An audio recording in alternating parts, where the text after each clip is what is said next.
Para esse terceiro vídeo da nossa aula, agora vamos trabalhar muito o que o professor Vitor discutiu com vocês dentro daquela aula que eu editei para vocês.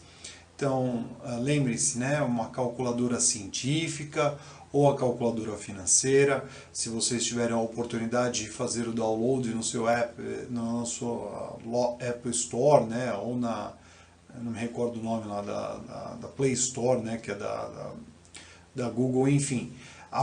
Baixem, né, façam download da HP12C, que fique à vontade de calcular da forma que você mais ache coerente.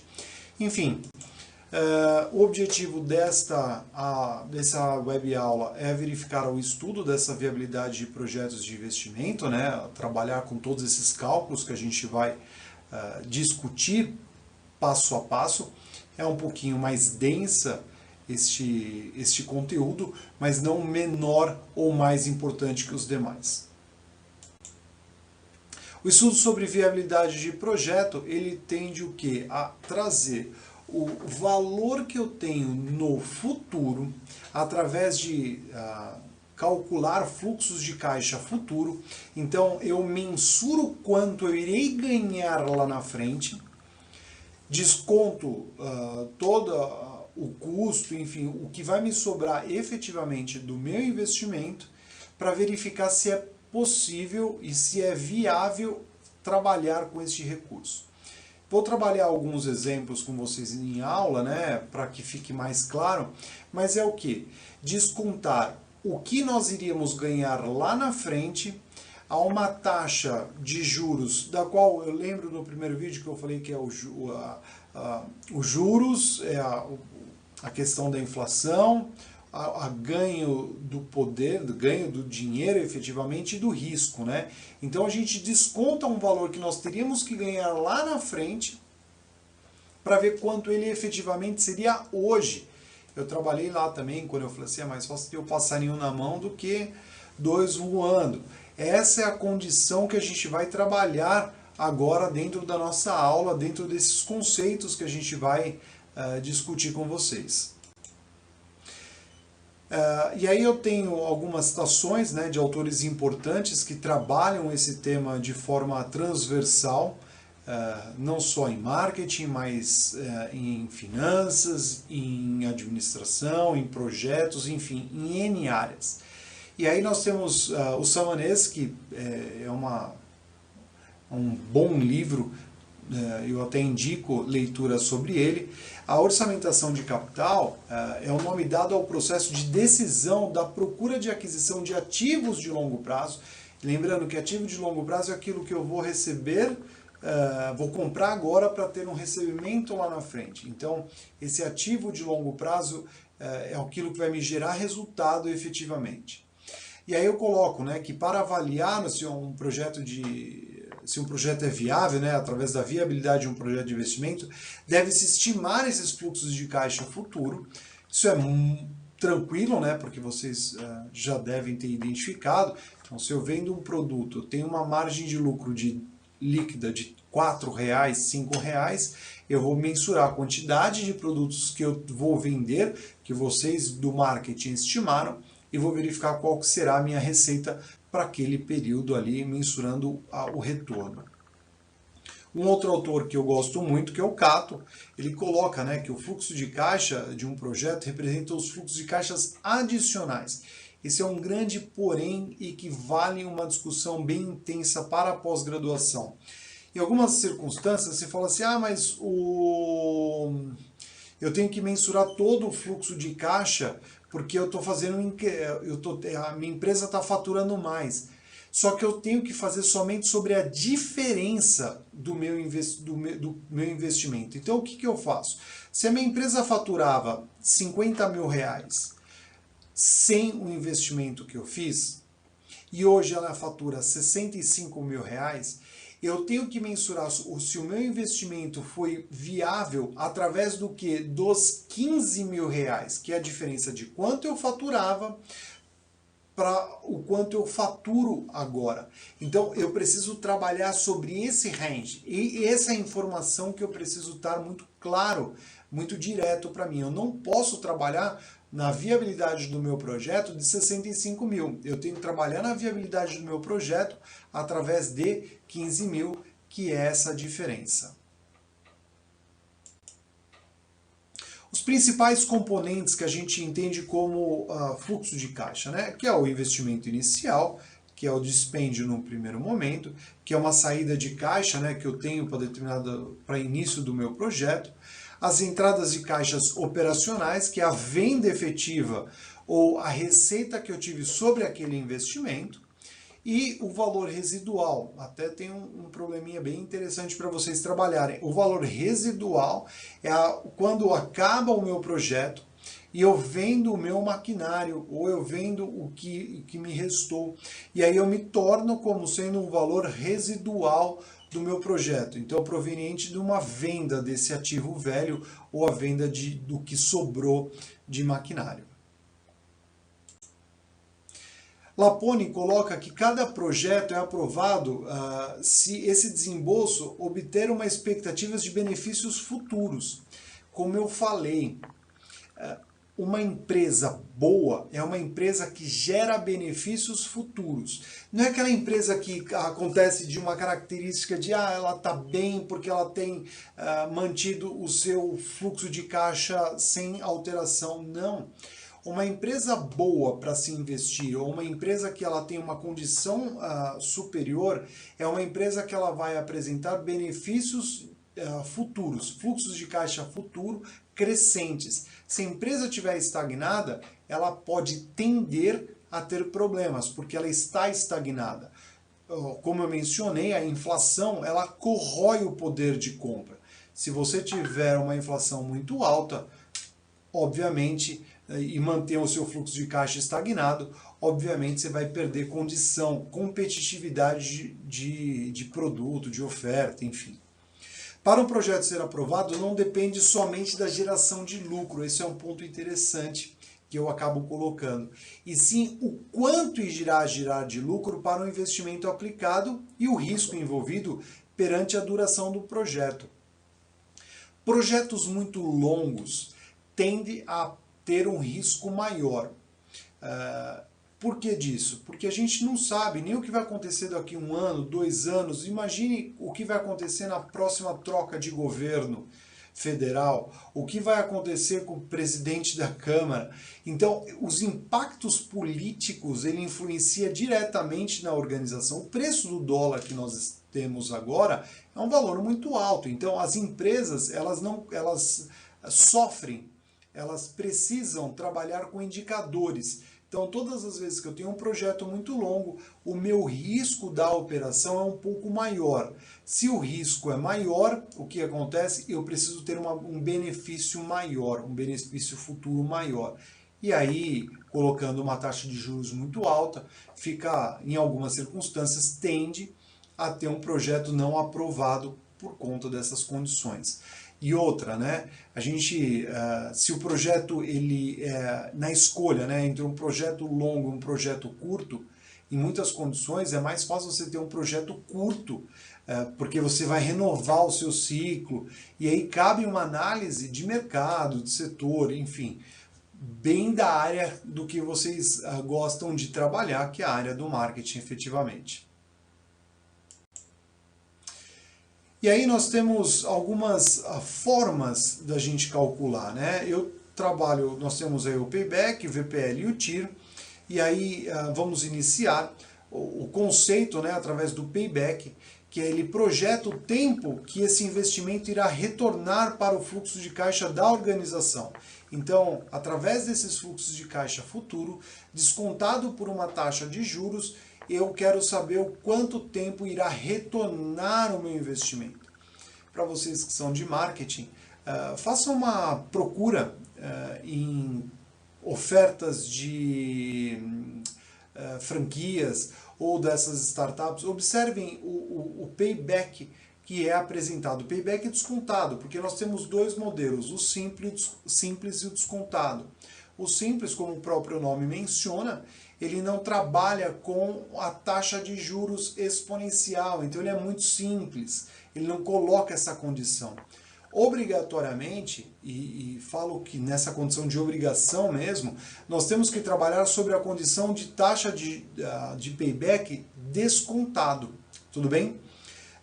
E o modelo descontado, utilizamos a matemática financeira que o professor Vitor Gustavo apresentou brilhantemente aí durante aquela aula que eu editei para vocês. Vamos fazer um exercício para ficar claro como calculamos o payback? Olhem que interessante a oferta do exercício. Sua empresa deseja fazer um investimento em uma nova injetora para atender o mercado de brindes institucionais. Sabe-se que o investimento nessa máquina é no valor de R$62 mil. Após as projeções de fluxos de caixa, foi mensurado que esse projeto terá receitas líquidas no primeiro ano de 27 mil, no segundo ano de 29 mil e no terceiro e último ano 44 mil reais. A taxa média de atratividade, TMA, a taxa de juros, a taxa de atratividade, enfim, cada um trabalha com nome, mas o que eu estou buscando aí é a taxa de juros que eu vou descontar o meu fluxo de caixa. Nesse nome eu chamei de TMA, é de 4,35% ao ano. Observem duas questões bem importantes aqui, turma. Eu estou trabalhando ao ano, tudo bem? E a minha taxa de juros, vocês lembram lá no primeiro vídeo? Também aqui está sendo ao ano. Então eu não posso trabalhar com dados diferentes, eu tenho que trabalhar com a mesma oferta de informação. Se eu estou trabalhando ao mês, é ao mês, ao ano é ao ano, ou se não, eu faço a minha taxa de equivalência aí.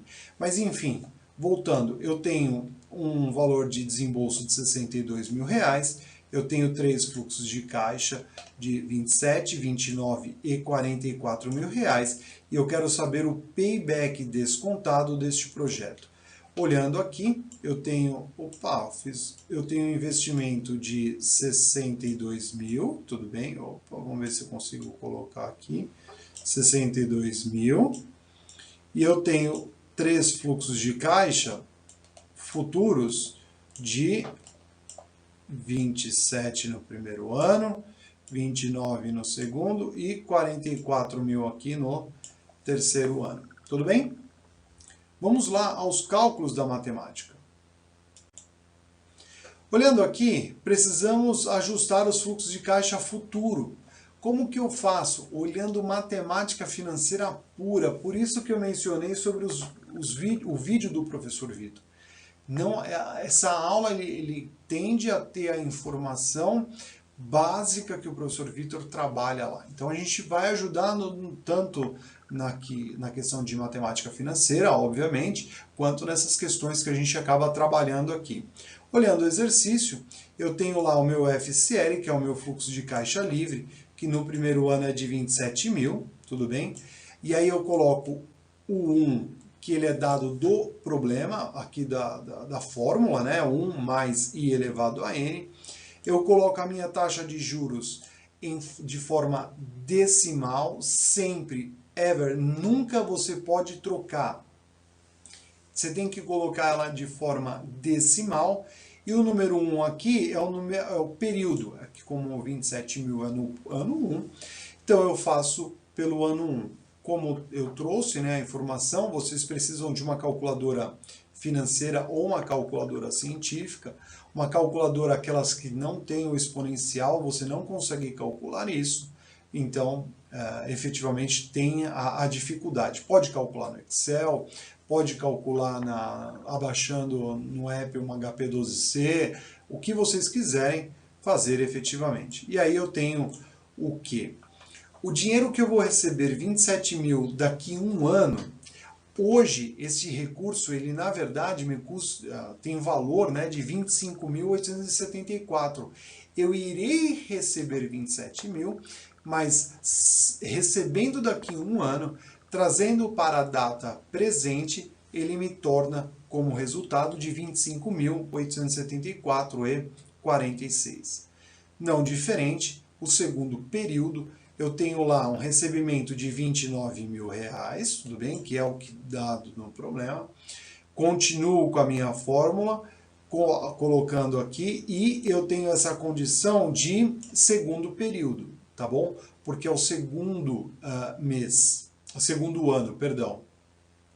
O que eu iria receber no segundo ano de 29 mil, na verdade, aqui são 26.632,57. Então, é este o valor que eu efetivamente vou receber descontando a minha taxa de juros aplicada.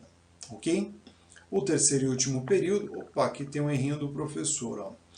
Na verdade, tem aqui esse valor, é 0,435. Perdão aí, turma. Não é este valor aqui, tá bom? O valor é elevado à terceira potência, porque é o terceiro ano. Então, eu tenho lá 44 mil no terceiro ano. Eu desconto pela minha taxa de juros, que é de 0,0435 decimal, porque nós temos lá a informação de 4,35% ao ano, mas eu tenho porcentagem e diferente de decimal. Esse dinheiro descontado através da minha taxa de juros, ele vai ser 38.723,56. Tudo bem? Então vamos lá. O que eu iria receber lá na frente, 27 mil, na data de hoje é 25. O que eu iria receber lá daqui 2 anos de 29 mil, pela data presente, descontando a minha taxa de juros, é de 26.632,57. Não diferente, os 44 mil me tornam 38.723,56. Mas o exercício não acaba aí, mesmo porque eu preciso descobrir em quanto tempo esse capital que eu investi vai retornar para o meu bolso, vai retornar para o caixa da organização. Olhando aqui, eu coloco lá o FCL descontado, é uma planilhazinha que vocês vão precisar construir, até não temos como calcular isso numa calculadora com valor efetivo direto, numa planilha de Excel, obviamente você consegue, mas essa planilha é muito interessante vocês fazerem para entender o mecanismo. Eu coloco lá o FCL descontado e o FCL acumulado. O que acontece? No ano zero, onde houve o desembolso, né, dos 62 mil reais, um dado importante, observem aqui que está entre parênteses, tudo bem? O que significa quando está entre parênteses? No mercado corporativo, quando nós colocamos um valor entre parênteses, ele está mostrando que ele é um valor devedor, é um valor que a empresa está devendo, tudo bem? Então, o FCL acumulado no ano zero é os 62 mil reais. No ano 1, a empresa vai receber quanto? 27 mil. É o valor efetivo? Não. Como eu fiz o investimento de 62 mil no momento zero, eu preciso descobrir quanto custa, quanto que eu vou ter de retorno no meu momento zero. Logo, os 27 mil vão se tornar 25.874,46. O que eu devo fazer? 62 mil menos os 25, esse aqui, né, que eu tenho, menos os 25.874,46, que vai me dar um total de 36.125,54. 62 mil menos os 25.874 dão 36 mil. Opa! Continua entre parênteses. Eu consegui fazer uma parte da liquidação, mas não o total. Logo, eu preciso ainda fazer mais pagamentos. Quanto que acontece no meu período seguinte? Descontando a taxa, 26.632,57, eu tenho que fazer a subtração dos 36.125,54 que eu ainda estou devendo dentro da minha empresa, menos quem? Os 26.632,57. Quanto que eu tenho? Ainda está devedor. Observem aqui que está entre parênteses, ainda está devedor um valor de 9.492,97. Puxa vida! Porém, olhem um dado interessante. Observem que aqui eu tenho mais valor a receber do que eu tenho a pagar. Tudo bem? Eu consigo fazer o pagamento no meu ano 1? Não consigo. Eu consigo fazer no meu ano 2? Não. Eu preciso de um ano 3 inteiro para pagar o meu financiamento? Não. Eu preciso de uma parte do meu ano 3 para pagar o financiamento. Isso é muito importante para que vocês peguem. Então, o que eu tenho que fazer? Observem, eu tenho aqui R$ 9.492,97 que eu preciso pagar versus o que eu tenho a receber de R$ 38.723,56. Como que eu devo proceder? Eu devo dividir os 9.492,97 pelos 38.000. Por quê? Eu preciso descobrir a proporção ou quanto tempo ainda eu preciso do próximo ano para pagar o meu financiamento. Olhem só, fazendo essa divisão, né, de 9.492,97 pelos 38.000, me dá um valor de x de 0,2451471. Se vocês me perguntarem, professor, mas quantas casas decimais? Puxa, 9 casas decimais é um bom número.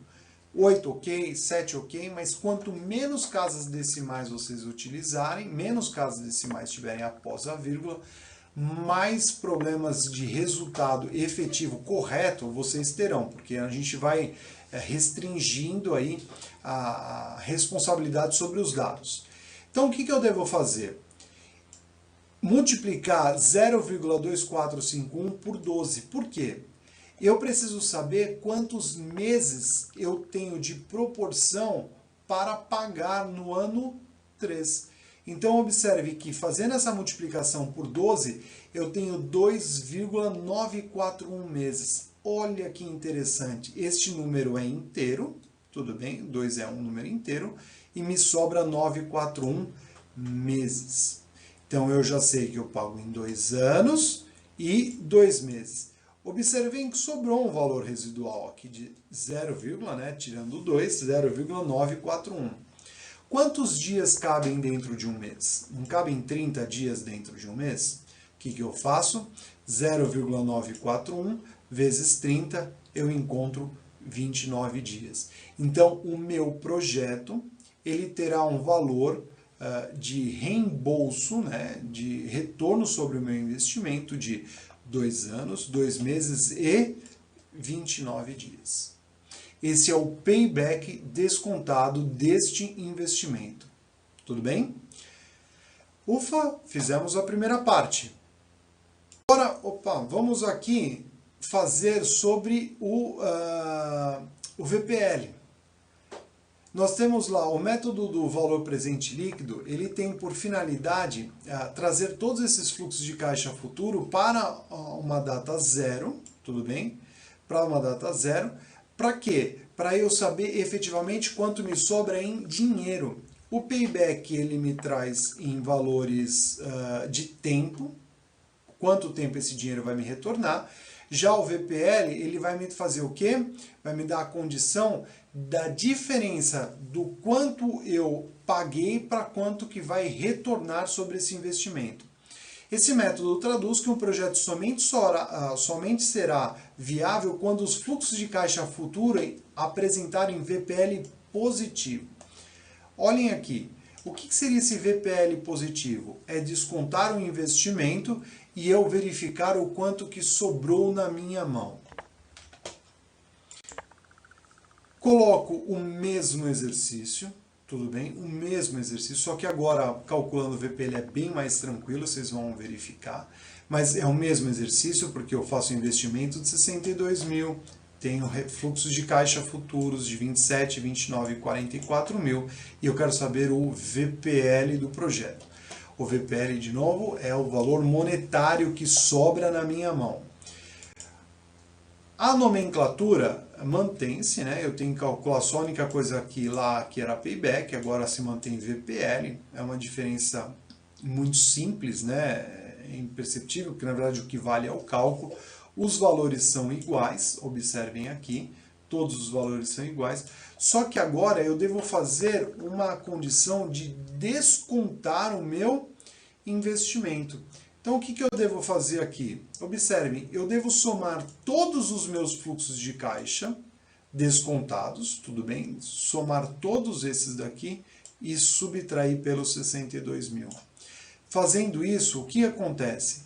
Vai me sobrar na minha mão, pagando o investimento, R$ 29.230,59.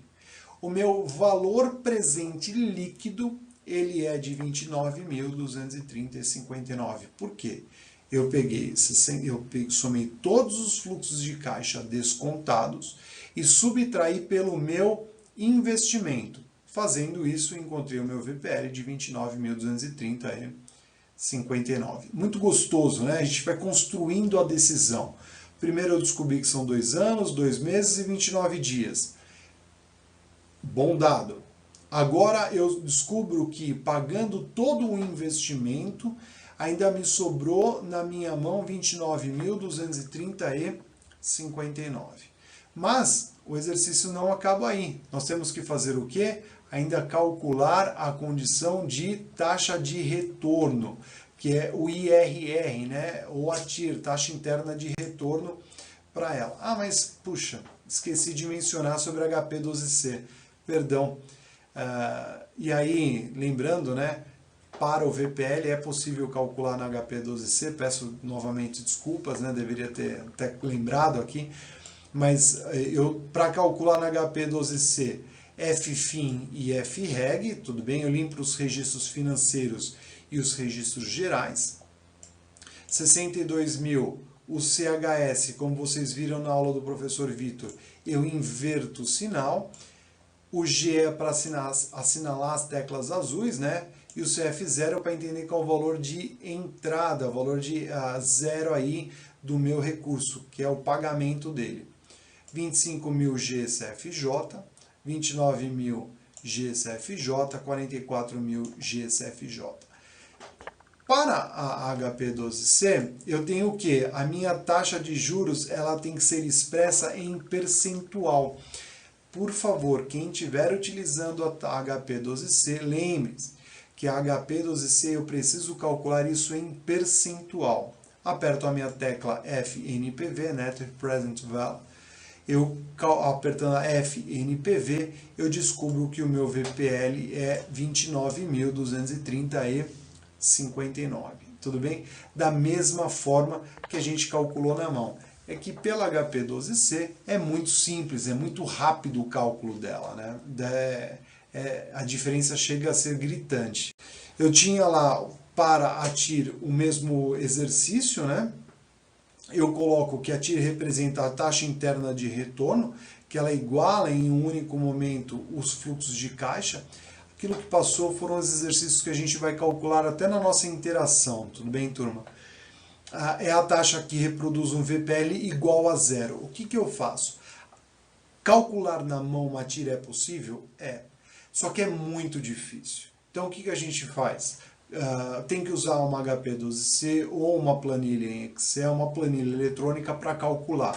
Por quê? Eu tenho que supor que a minha taxa de retorno é em X%. Então eu tenho que ficar supondo um valor até que encontre ele. É muito trabalhoso.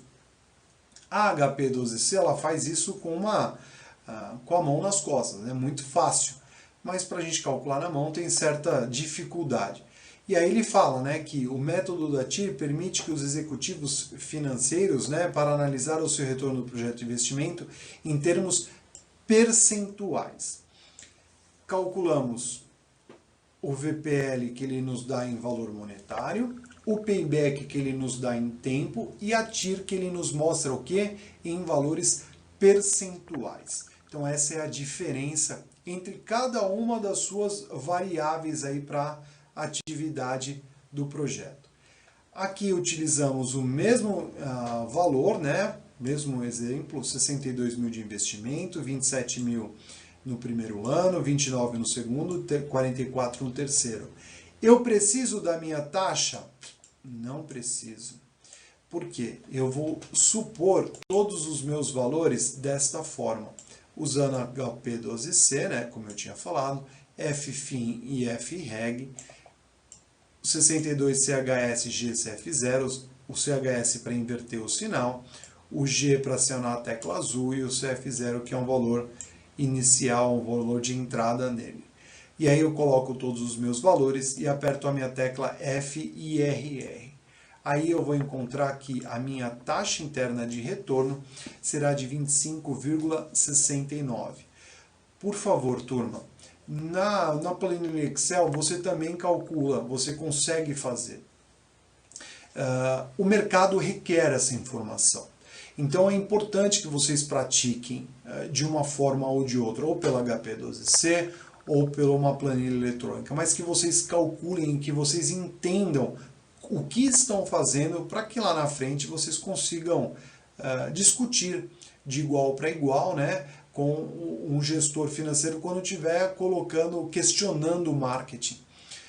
De novo, o marketing precisa dessas informações.